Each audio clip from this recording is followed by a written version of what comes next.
Il analyse l'actualité. Il sépare les faits des rumeurs. Il n'a qu'une seule parole, celle que vous entendez.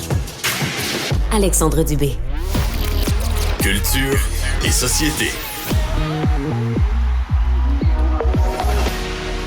Vous savez, lorsqu'on vous dit que les nouvelles, là, c'est payant pour les géants du web, là. Écoutez bien ça. Hugo Langlois est chroniqueur aux médias sociaux à Salut Bonjour Week-end. Salut Hugo. Salut jeune homme. On parle pas de dizaines de millions, là. On parle de centaines de millions. Entre autres pour Google. D'ailleurs, ben oui, je voulais te féliciter, Alex. C'est payant en tabarnouche, on va te le dire. J'ai pas de cote là-dessus, moi. Effectivement. Ben, tu sais, je suis ce matin, je suis sur le débat entourant la redistribution des profits. Moi, ce que je veux remettre à l'avant-plan, c'est l'argent dans tout le dossier là, qu'on brasse, ce qu'on appelle C-18, que Pablo Rodriguez a déposé au Parlement à Ottawa et qui, depuis, à un moment donné, vous avez été interpellé parce qu'on vous a demandé de boycotter Meta. Vous avez peut-être remarqué que vous voyez plus de nouvelles sur Facebook, mais un des deux géants qu'on a laissé tranquille pas mal s'appelle Google. Et c'est de lui dont ce matin on parle, parce que il imprime de l'argent avec les nouvelles. Incroyable. Et d'aplomb. Écoute, les chiffres qui ont circulé sont à revoir. Je vous explique. C'est une nouvelle étude suisse qui paraît, entre autres, qui est résumée dans la presse de ce matin et qui a été réalisée fin janvier. Une étude d'abord un peu plate où on a analysé les données financières de Google dans une première partie de cette étude-là. Là-dedans, ce qu'on obtient quand on applique les résultats suisses au marché canadien, c'est le travail de Jean-Hugues Roy, qui est prof à l'École des médias de l'UQAM, qui mathématiquement, là, froidement, a pris les mêmes paramètres et les a appliqués au Canada. On ne parle plus du 172 millions qu'ont estimé les fonctionnaires de Patrimoine Canada qu'on devrait donc éventuellement redistribuer aux médias canadiens. On passe de 172 millions à 647 millions de dollars.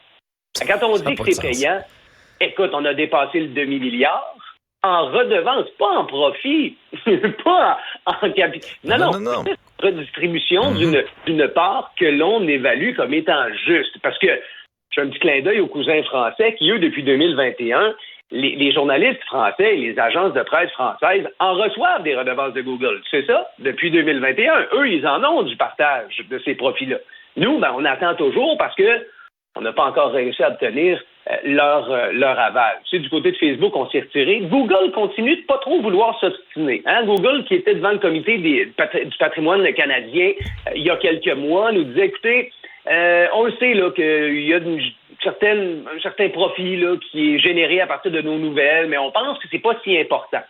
Alors là, on se dit, c'est beaucoup plus payant qu'on l'imaginait. Et deux, c'est le deuxième volet de l'étude que je trouve intéressant. La même étude suisse, oui, a été plate en analysant les données financières, mais aussi, c'est adjoint 1573 internautes qui utilisaient Google. Donc, c'est un volet plus expérimental. On a demandé à des êtres humains d'utiliser Google.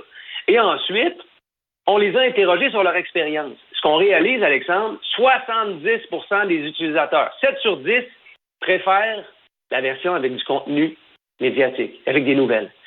7 internautes sur 10 disent « Non, moi j'aime mieux qu'il y ait des nouvelles. » Et même, on baisse graduellement et on dit qu'éventuellement, on pourrait perdre autour de 8% des utilisateurs. Des gens qui pourraient tout simplement quitter puis aller vers d'autres options. C'est comme Bing, qui est le moteur de recherche de Microsoft, qui est mal aimé pour l'instant parce que Google domine, mais je veux dire, les gens, donc, commencent à analyser le comportement humain dans les nouvelles. C'est pas vrai que les nouvelles, ça intéresse pas le monde. Et surtout, Google le vit avec cette étude-là. Moi, je trouve ça extraordinaire parce que, un, c'est payant, puis deux, le monde aime ça.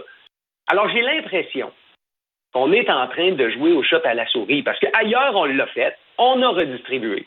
Et je pense que Google ne peut pas s'empêcher, ne peut pas se priver de son contenu médiatique. Je pense que c'est là où on en a le plus besoin. C'est là où eux en ont le plus besoin. Peut-être que sur Facebook, ça vous intéresse pas. Peut-être, ça se peut. Il y en a plus là, du contenu, puis vous y êtes plus ou moins chaud ou froid à l'idée. Oui, mais c'est vrai que sur Facebook, là, des photos de voyage de Marcel, là, ça c'est intéressant, ça.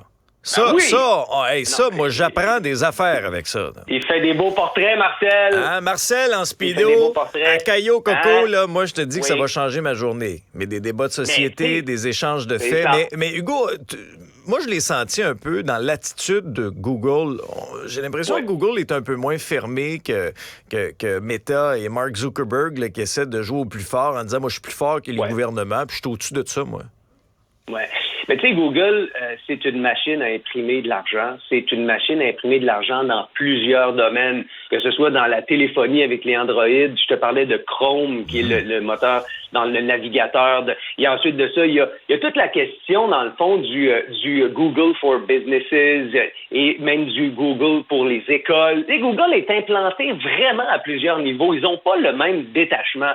On est loin des photos de Marcel en speedo, là. Dans certains cas, le contenu n'est pas tout à fait recommandable, mais Google n'est pas aux prises avec des fausses nouvelles ou à peu près. Là. Sur Google, il y a un certain tri qui se fait. Je ne dis pas que Google est parfaite, mais quand même, on a une entreprise un peu plus sérieuse qui va un peu moins au gré de l'humeur des Zuckerberg, des Musk et des autres têtes des grandes compagnies de tech. Mais rappelle-toi une chose, à chaque seconde sur Google, il y a 100 000 requêtes. À chaque 100 000 seconde? recherches à chaque seconde, Alex. C'est incroyable. Alors, c'est pas un modèle d'affaires que tu veux laisser aller. Non. S'il le faut, on fera comme en France et on redistribuera l'argent. D'ailleurs, si on est honnête, on n'a pas eu de journée sans Google. On sent que Google veut rester à la table et veut continuer à discuter. Je pense qu'il faut être sérieux à un moment donné. Ça reste une partie importante de leur requête. Et il y a une mission aussi, une espèce de philosophie là, derrière l'entreprise qui imprime de l'argent à pu finir, d'avoir, je pense, une attitude un peu plus brillante avec la population, avec les gens qui s'y intéressent. De toute façon, c'est des peanuts pour eux autres. Tu parles de 600 millions. Là. Quand tu fais des milliards de profits, c'est des peanuts, ça. Merci, Hugo. Ouais.